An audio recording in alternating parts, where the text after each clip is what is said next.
and Avogadro's law. In the last we discussed an equation, ideal gas equation, an equation that obeys all gaseous laws, Boyle's law, Charles' law and Avogadro's law under all temperature and pressure conditions. हमने इसकी form drive की थी ideal gas equation की, PV = nRT। इसमें आप ये पढ़ चुके हैं, P pressure of a gas, V volume occupied by the gas, and number of moles, R gas constant, T temperature in Kelvin। अब हम इसकी एक और हम इसकी अल्टरनेटिव डेरिवेशन जो है हम इसका करेंगे आइडियल गैस इक्वेशन का। तो आप हेडिंग लगाइए, derivation of ideal gas equation. ये डेरिवेशन हम ड्राइव करेंगे using Boyle's law and Charles law. देखिए, at a particular condition volume occupied by a gas V1, pressure exerted by the gas V1 under a temperature T1। हमने कोई condition ली, initial condition, पर जो gas है कोई temperature T1 है, volume V1 है और प्रेशर P1 है। अब अगर हम किसी भी एक को वेरी करते हैं, सपोज यहाँ पे प्रेशर को वेरी करते हैं गैस के, तो न्यू प्रेशर है P2, तो वॉल्यूम पे इफेक्ट पड़ेगा, वॉल्यूम भी चेंज होगी V2। और यहाँ पर हम टेम्परेचर को भी अगर वेरी करें तो न्यू टेम्परेचर होगा T2। तो ये आपकी होगी उस गैस की फाइनल कंडीशन। अब इस इनिशियल कंडीशन से फाइनल कंडीशन तक आने के लिए हम दोनों लॉज का यूज करेंगे, boils law and Charles law, और तीनों को वेरी करके एक इक्वेशन देंगे, another form ideal gas equation की, कंबाइंड गैस इक्वेशन। देखिए, सबसे पहले ये इनिशियल कंडीशन है, pressure P1, volume V1, temperature T1। अब बॉयल्स लॉ अप्लाई करते हैं। बॉयल्स लॉ के अकॉर्डिंग, बॉयल्स लॉ में क्या होता है, keeping temperature constant, temperature constant, pressure को अगर चेंज करेंगे तो pressure inversely proportional to volume, number of moles constant है। तो यहाँ पर अगर हम टेम्परेचर चेंज नहीं करते, टेम्परेचर T1 है तो टेम्परेचर कांस्टेंट हो गया, तो प्रेशर क्या हो जाएगा P2 और वॉल्यूम होगी V2। तो ये आपका वन स्टेप जो हमने किया है यहाँ पे बॉयल्स लॉ के अकॉर्डिंग। और हम यहाँ पे बॉयल्स लॉ ऑबे करते हैं, keeping temperature constant, volume of a given mass of a gas is inversely proportional to pressure. तो जैसे ही वॉल्यूम में चेंज करेंगे V1 से V2 हो जाएगी, तो प्रेशर भी चेंज हो जाएगा P1 to P2, temperature constant रहेगा, T1 ही रहा। अब आप फर्स्ट कंडीशन पे जो न्यू वॉल्यूम है V2, देखो इसको आप V2 मत रखिए, आप इसको रखिए यहाँ पे कोई और वॉल्यूम सिंबल दे दीजिए स्मॉल v। न्यू वॉल्यूम जो चेंज हुई है वो है स्मॉल v। तो यहाँ से using Boyle's law, Boyle's law के अकॉर्डिंग आपको पता है P1 V1 = P2 V, जो न्यू वॉल्यूम है। यहाँ से न्यू वॉल्यूम क्या आएगी, V becomes equal to P1 V1 upon P2। ये आपकी हो गई इक्वेशन 1। ठीक है, देखो इस मेथड को डायरेक्ट ना करके हम बॉयल्स लॉ और चार्ल्स लॉ को यूज करके करेंगे। सबसे पहले देखिए, इनिशियल कंडीशन पे अगर बॉयल्स लॉ लगाते हैं, कीपिंग टेम्परेचर कांस्टेंट, वॉल्यूम में चेंज किया तो न्यू वॉल्यूम है V, तो प्रेशर में चेंज हुआ P1 टू P2। अब इस इक्वेशन से इस चेंज में अगर हम बॉयल्स लॉ लगाते हैं तो बॉयल्स इक्वेशन क्या होगी, P1 V1 = P2 V। यहाँ से हम फाइनल वॉल्यूम अगर फाइंड आउट करते हैं तो वो क्या होगी, P1 V1 divided by P2। ये आपकी हो गई इक्वेशन 1। अब आप इससे आइए, अब इस इक्वेशन से अब आप देखिए यहाँ पर, ठीक है, इसको आप यहाँ पे इस तरह से लिख लीजिए, या आप यहाँ लिख लीजिए, वॉल्यूम क्या हो गई P1 V1 P2, इक्वेशन 1। अब आप यहाँ से जब यहाँ आ रहे हैं, keeping pressure constant, pressure change मत कीजिए, प्रेशर कांस्टेंट रहेगा, चार्ल्स लॉ, प्रेशर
हम डिस्कस करेंगे numerical based on these gaseous laws. तो हेडिंग डालिए बेटा सभी students, Dalton's law of partial pressure.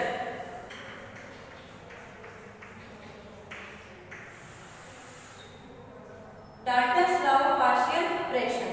देखिए अब तक हमने जितने भी लॉज पढ़े हमने उसमें एक सिंगल गैस को हमने बात की है, उसमें सिंगल गैस की कि कोई एक गैस किसी वेसल में ले ले एट अ पर्टिकुलर टेम्परेचर, तो उस वेसल की अगर हम प्रेशर इंक्रीज करते हैं उस वेसल पे तो वॉल्यूम पे क्या इफेक्ट पड़ता है, और अगर प्रेशर कांस्टेंट रखते हैं तो टेम्परेचर के साथ वॉल्यूम पे क्या इफेक्ट पड़ता है, ये सब हमने पढ़ा। अब डाल्टन्स ने क्या किया, इसने दो या दो से ज्यादा गैसेस को मिक्स कर दिया एक कंटेनर में और उसके बाद इफेक्ट स्टडी किया कि अगर हम टू और मोर गैसेस को मिक्स करते हैं तो जो उस वेसल का प्रेशर होता है, टोटल प्रेशर, वो किसके इक्वल होता है। इससे रिलेटेड इसने डिस्कस किया था बाय मिक्सिंग टू और मोर गैसेस। देखिए अगर एक कंटेनर है, वॉल्यूम है V, वॉल्यूम कंटेनर की V, गैस इसमें फिल है H2 गैस फिल है, तो सिर्फ कंटेनर पे प्रेशर किसकी वजह से होगा, H2 गैस की वजह से, तो प्रेशर H2 गैस का होगा। अब सेम वॉल्यूम का दूसरा कंटेनर है जिसमें O2 गैस है, तो यहाँ पे सारा प्रेशर किसकी वजह से होगा, O2 गैस की वजह से। जब किसी वेसल में कोई एक गैस, सिर्फ एक ही गैस हो उस वेसल में, तो वो जो प्रेशर होता है उसको हम कहते हैं partial pressure of a gas. A gas which exert pressure alone present in the vessel, जब वो अकेली प्रेजेंट है वेसल में और जब उसका प्रेशर जो एक्सर्ट होता है उस वेसल पर उसको हम कहते हैं पार्शियल प्रेशर। तो यहाँ पे क्या हो गया, partial pressure of H2 gas और ये partial pressure of O2 gas. Partial pressure. अब इन दोनों को मिक्स कर देंगे ऑन मिक्सिंग। अगर हम इन दोनों को कंबाइन करते हैं सेम वॉल्यूम के वेसल में, साइज जो है वेसल की, वॉल्यूम जो है साइज वॉल्यूम V का ही है, जब हम इनको मिक्स करते हैं तो डाल्टन्स के अकॉर्डिंग जो मिक्सचर होगा यहाँ पे H2 और O2 गैस है उसमें, तो जो टोटल प्रेशर होगा इस वेसल में वो किसके इक्वल होगा, sum of partial pressure of individual gas, sum of partial pressure of H2 and O2 when they present alone in the same volume container। तो ये जो है Dalton's law of partial pressure. क्या होता है Dalton's law of partial pressure, देखो बिल्कुल simple है, when we mix two or more gases, but यहाँ पर एक कंडीशन है स्टूडेंट, सभी को ध्यान रखना है कि जो दोनों गैस मिक्स करेंगे वो नॉन रिएक्टिंग होनी चाहिए। These two gases must be non-reacting। 2 या 3 से ज्यादा में कितनी ही मिक्स करो लेकिन वो सभी गैसेस क्या होनी चाहिए, नॉन रिएक्टिव। तो यहाँ पे देखिए डाल्टन्स लॉ के अकॉर्डिंग क्या है, when two or more chemically non-reacting gases, when two or more chemically non-reacting gases mix together, then total volume, total pressure of the mixture of gas, total pressure of the mixture of gas is equal to the sum of partial pressure of individual gas when they present alone in the same volume, when they present in the same container, means same volume container की उतनी होनी चाहिए कि जब दो या दो से ज्यादा गैसेस को आप मिक्स करते हो, केमिकली नॉन रिएक्टिव गैसेस को आप मिक्स करते हो, उसके बाद अगर टोटल मिक्सचर का आपको प्रेशर लेना है तो total pressure of the mixture किसके इक्वल होगा, sum of partial pressure of individual gases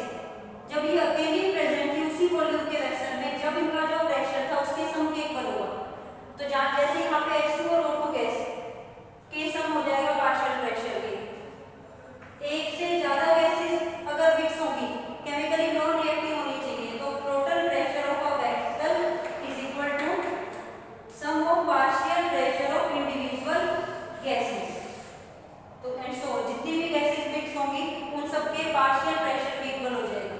तो this is the Dalton's law of partial pressure.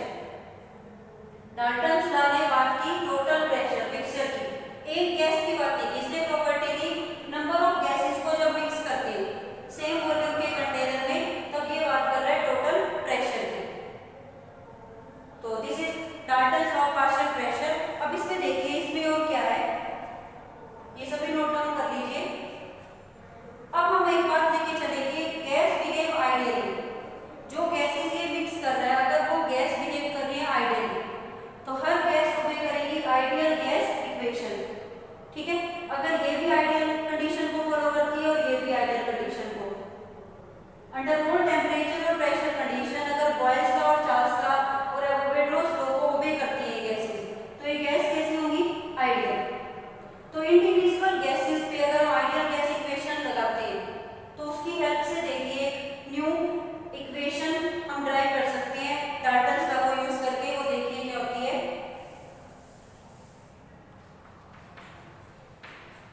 जैसे अब आप देखिए अगर आपके पास तीन गैसेस आप मिक्स करते हो, A B C, three gases mix करते हो, तीनों गैसेस ओबे करते हैं आइडियल गैस इक्वेशन। तो आइडियल गैस इक्वेशन है PV is equal to NRT. A gas की वजह से प्रेशर होगा सिर्फ ए गैस का, तो वो होगा पार्शियल प्रेशर ऑफ ए, किसके इक्वल होगा, N R T divide by V. N क्या होंगे, number of moles of A gas, N A लिख लीजिए आप इसे यहाँ पे, number of moles of A R T divide by V. देखो वॉल्यूम। अब बी, बी का पार्शियल प्रेशर किसके इक्वल होगा, number of moles of B V. C gas की वजह से पार्शियल प्रेशर होगा number of moles of C R T by we. तीनों ही वेसल सेम वॉल्यूम के कंटेनर में, सेम टेम्परेचर पे, और आर जो है वो भी कांस्टेंट है, तो सेम टेम्परेचर पर ही ओबे होगा ये। जब जितने टेम्परेचर पे ये सेपरेटली प्लेस्ड है, उसी टेम्परेचर पे ये वेसल होना चाहिए जब आप इन्हें मिक्स करें। अब मिक्सचर, अब डाल्टन्स लॉ लगाइए। देखो according to Dalton's law total pressure किसके इक्वल होता है, sum of partial pressure of all these three gases. अब यूजिंग आइडियल गैस इक्वेशन, अगर हम इनकी वैल्यूज जो है पार्शियल प्रेशर की इसमें रखते हैं, तो टोटल प्रेशर किसके इक्वल आ गया, N A R T divide by V plus N P R T divide by V plus number of moles of C V. तो R T by V common है, आर टी बाई वी, तो यहाँ से क्या आ गया, देखिए N A plus N B plus N C. अब आप देखिए अगर आपको एक वेसल है जिसमें तीनों गैसेस हैं ए बी सी, उसके टोटल प्रेशर की बात कर रहे हैं। अगर आपको टोटल प्रेशर पता है, सिर्फ एक गैस का कितना प्रेशर एक्सर्ट हो रहा है, यहाँ पे आपको पार्शियल प्रेशर निकालना है ए का, तो वो आप निकाल सकते हो। टोटल प्रेशर में से अगर आपको पार्शियल प्रेशर निकालना है ड्यू टू गैस ए, तो कैसे निकालेंगे, partial pressure of gas A divide by total pressure. तो नंबर ऑफ मोल्स किसके आएंगे, यहाँ पे देखो number of moles of A R T by V, और डिवाइड में ये सारा फैक्टर आ जाएगा। टोटल प्रेशर किसके इक्वल है, R T by V N A plus N B plus N C. देखो ये समझ आ गया। देखो थ्री गैसेस हैं वेसल में, तो टोटल प्रेशर वेसल का क्या होगा, pressure due to A plus B plus C. Ideal gas equation लगाया तो पार्शियल प्रेशर ऑफ ए क्या हो गया, N A R T by B, B की वजह से और सी की वजह से, R T by B common है, तो यहाँ पे सिर्फ नंबर ऑफ मोल्स का सम हो गया। अब अगर आपको टोटल प्रेशर में से सिर्फ प्रेशर निकालना है एक गैस की वजह से, तो pressure due to A gas divide by total pressure, ये हमें बता देगा फ्रैक्शन की कितना प्रेशर है ड्यू टू ए गैस। तो यहाँ से पार्शियल प्रेशर ऑफ ए क्या होगा, N A R T by V, और टोटल प्रेशर जो है हमने लिखा हुआ है ये रख दीजिए आर टी बाई वी, यहाँ से कैंसिल हो जाएगा, तब आपके पास क्या रह जाएगा, देखिए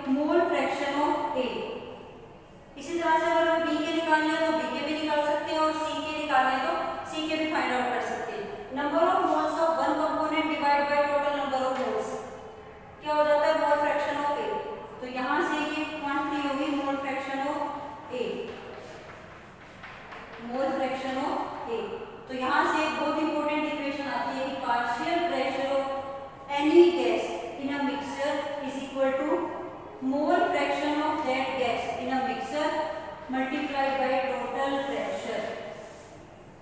इसी तरह से अगर हमें बी का निकालना है तो partial pressure of B is equal to mole fraction of B in a mixture multiplied by total pressure. Partial pressure of C in the mixture is equal to mole fraction of that gas in the mixture multiplied by total pressure. Very very important. ये equation आप plus two class में पढ़ेंगे solution unit में, जहां पे आपको solution में किसी एक कंपोनेंट का पार्शियल प्रेशर निकालना है, तब आप यही इक्वेशन यूज करेंगे कि partial pressure of one component in the mixture is equal to mole fraction of that component multiplied by total pressure. ठीक है स्टूडेंट्स, कि अगर एक सॉल्यूशन एक वेसल है, एक से ज्यादा गैसेस है उसके अंदर और आपको एक गैस कितना प्रेशर एक्सर्ट कर रही है, अगर ये कैलकुलेट करना है तो आप इस इक्वेशन की हेल्प लेंगे कि partial pressure of any gas, any one gas is equal to mole fraction of that gas multiplied by total pressure. तो ये एक एप्लीकेशन है Dalton's law of partial pressure की, कि by using total pressure of a vessel we determines the partial pressure of individual gases. But यहाँ पे बेटा आपको सभी को ध्यान रखना है कि जितनी भी गैसेस आप मिक्स करोगे, डाल्टन्स लॉ जब भी ओबे होगा if these gases are non reacting, these gases are chemically non reacting. अगर ये रिएक्ट हो जाएंगी तो एक न्यू कंपोनेंट बन जाएगा और उसके बाद उसका पार्शियल प्रेशर भी इंक्लूड होगा। तो फिर उसमें हम ये इक्वेशन ऐसे नहीं कहेंगे फिर कि जो टोटल प्रेशर होगा sum of partial pressure of ए और बी के इक्वल ही होगा। जो न्यू कंपोनेंट बनेगा सी, उसके भी नंबर ऑफ मोल्स ऐड होंगे, उसकी वजह से भी पार्शियल प्रेशर होगा, तो वहां पे ये चेंज हो जाएगा। तो इसलिए ध्यान रखना है कि जब भी डाल्टन्स लॉ ओबे होगा तो टू और more gases are chemically non reacting. ठीक है सभी स्टूडेंट्स को समझ आ गए? नाउ नेक्स्ट हम स्टार्ट करते हैं numerical based on gaseous laws. तो आपने ये सभी इक्वेशंस पढ़ी हैं, Boyle's equation P1 V1 is equal to P2 V2, Charles Hamilton's law, ideal gas equation और डाल्टन्स लॉ हमने पढ़ा है। तो इन्हीं इक्वेशंस को पुट करके हम कुछ न्यूमेरिकल्स करेंगे एनसीईआरटी एक्सरसाइज के। तो आप देखिए फर्स्ट स्टेटमेंट देखिए, what will be minimum pressure required to compress 500 litre of air at 1 bar to 200 decimetre cube at 30 degree Celsius. देखिए पहले क्वेश्चन को पढ़िए, बिल्कुल सिंपल है। कितना प्रेशर रिक्वायर्ड होगा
P सेम है।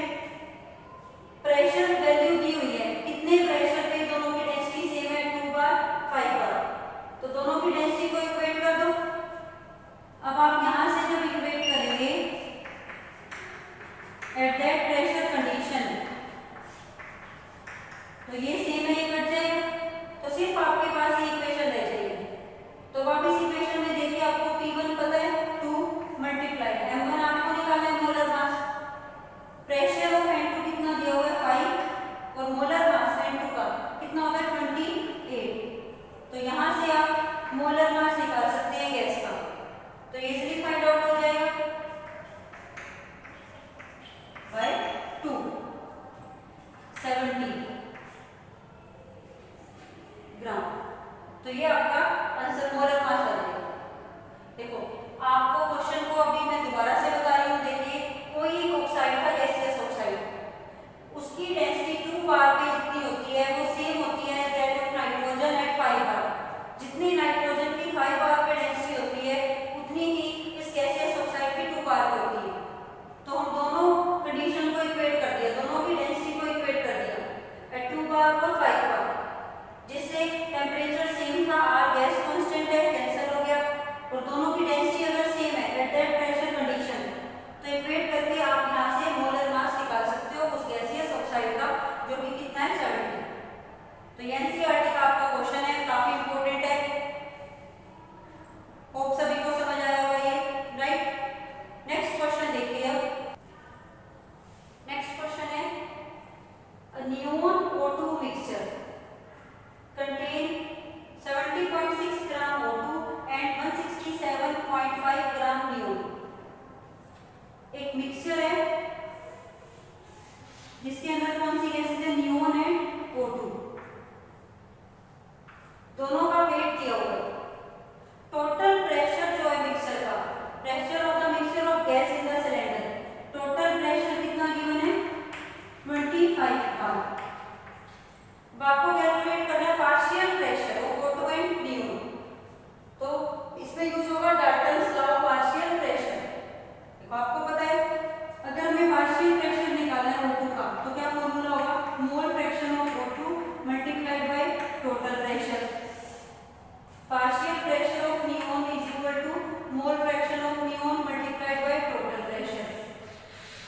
आपको टोटल प्रेशर तो गिवन है, आपको मोल फ्रैक्शन निकालना है बस।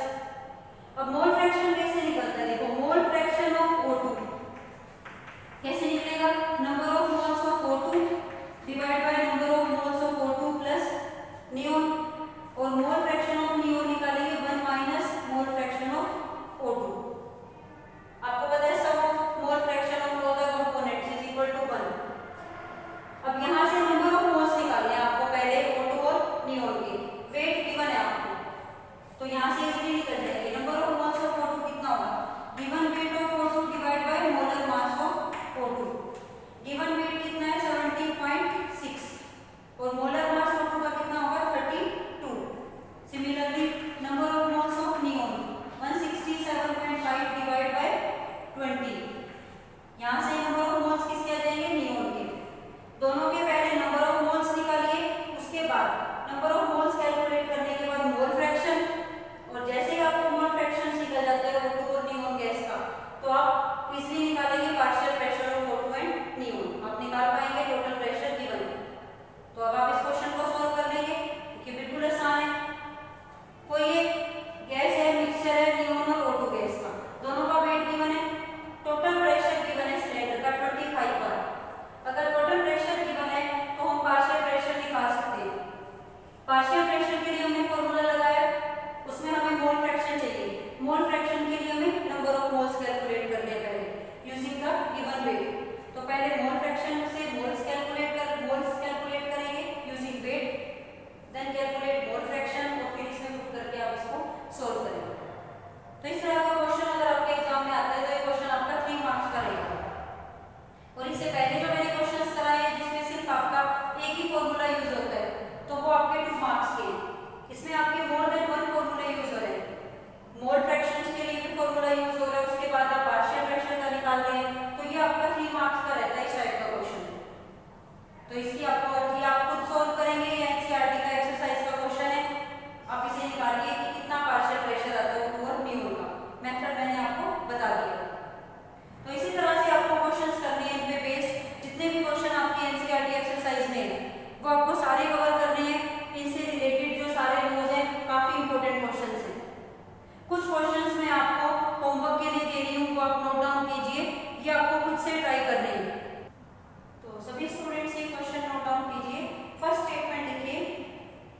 38 milliliter of dry nitrogen gas were collected at 27 degree Celsius and 746.5 mm pressure.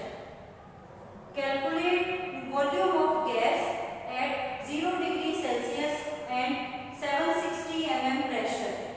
ये आपको कैलकुलेट करना है। फर्स्ट क्वेश्चन आप नोट डाउन कीजिए। देखिए आपको स्टेटमेंट को देख के ही पता लग जाना चाहिए कि जो क्वेश्चन है वो किस लॉ पे बेस्ड है और कौन सी इक्वेशन की हेल्प से सॉल्व होगा, ये आपको पता लगना चाहिए।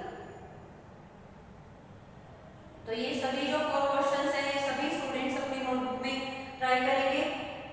नेक्स्ट क्वेश्चन देखिए, a mixture of hydrogen and O2 at 1 bar pressure contain 20% weight of H2।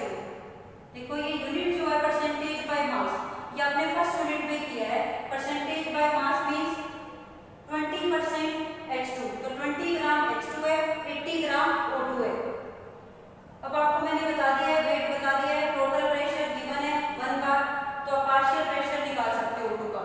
ये क्वेश्चन मैंने भी आपको कराया भी इस टाइप का, आपको पार्शियल प्रेशर निकालना है O2 का। नेक्स्ट क्वेश्चन में डेंसिटी गैस की गिवन है, टेम्परेचर भी गिवन है और प्रेशर भी गिवन है एक पर्टिकुलर कंडीशन पे। अब आपको निकालनी है density at STP. STP standard temperature pressure. Temperature कितना रखोगे बेटा, 0 डिग्री सेल्सियस और प्रेशर 1 बार। प्रेशर 1 बार और टेम्परेचर 0 डिग्री सेल्सियस आप रखोगे, उसमें आपको डेंसिटी निकालनी है एट दैट कंडीशन। तो आप सोल्व करके देखना इसको। What will be the